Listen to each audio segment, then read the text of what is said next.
Oi, gente, tudo bem com vocês? Hoje eu tô aqui pra falar sobre o livro Se Não Fôssemos Opostos. E pra começar, eu queria ler um trecho que eu marquei. Eu fiz algumas marcações durante essa leitura, mas tem um que eu achei muito importante e diz assim: não é egoísmo querer ficar bem antes de tentar mudar o mundo. E esse é um livro que, olha, me surpreendeu.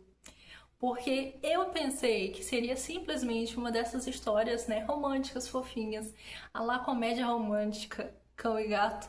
Então, com personagens, né, que começam ali como opostos, que são completamente diferentes, vivem brigando.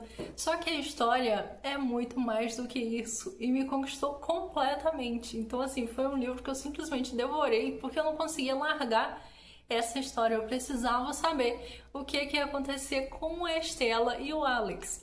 E aqui a gente tem esses dois jovens que fazem faculdade, eles cursam letras. E eles são completamente diferentes. A gente vai vendo ali como eles são apaixonados, né, pelo curso deles. Mas ele tem uma vida muito popular, ele tem um canal super famoso no YouTube, adora as redes sociais, então a gente vê que ele vai navegando por esse meio de uma maneira que é muito natural, ele expõe a vida, fala nos stories e tudo mais. E ela tinha também um perfil muito importante no YouTube falando de literatura. E ela tinha um perfil grande, né, um canal muito grande. Só que acontece alguma coisa e a gente, né, depois vai descobrindo o que acontece e por isso ela acabou se afastando. Mas aí o livro vai mostrando pra gente muito mais do que esses dois jovens que estão ali começando a se conhecer um pouco melhor e descobrir que eles têm muita coisa em comum em um momento específico e por causa de uma situação exata ali que vai surgir de um namoro de mentira, né? Mas assim, o que me surpreendeu nesse livro foi que ele vai falar também sobre transtorno de ansiedade. E a maneira como isso é colocado, como a personagem principal, né, a Estela, ela passa por isso e a gente vai vendo os desafios dela, o cotidiano, o convívio com a família, o convívio com os amigos e como ela vai tentando lidar com tudo que está acontecendo enquanto ela tenta voltar para a vida normal. Porque teve um certo momento que ela chegou no limite e ela precisou se afastar porque ela não estava mais suportando tudo. E a gente vai vendo essa jovem tentando, né, retomar o rumo da vida dela, retomar as coisas que para ela sempre fizeram sentido e que agora ela não consegue encarar tão bem. Então eu achei um livro muito bonito, muito romântico.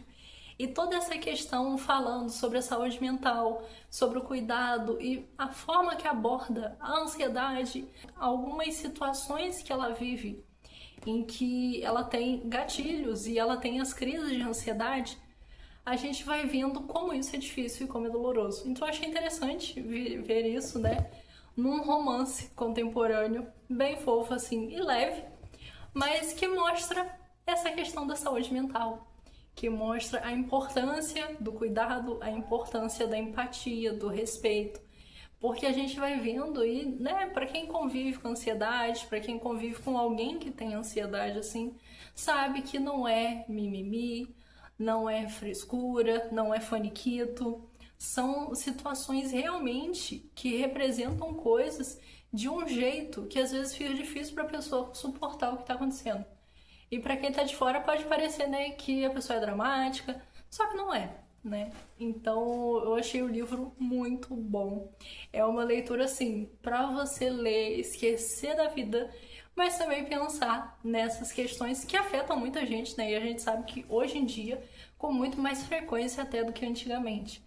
Então, hoje fica a dica dessa leitura que me conquistou completamente. E, gente, vocês precisam conhecer a Estela e o Alex, porque eles vão mostrar, além dessa questão da amizade, do respeito, da empatia, da compreensão, eles vão mostrar como, às vezes, as primeiras impressões não são as que ficam. E, às vezes, algumas falas e algumas atitudes são incompreendidas. E isso acaba gerando muita coisa difícil na vida.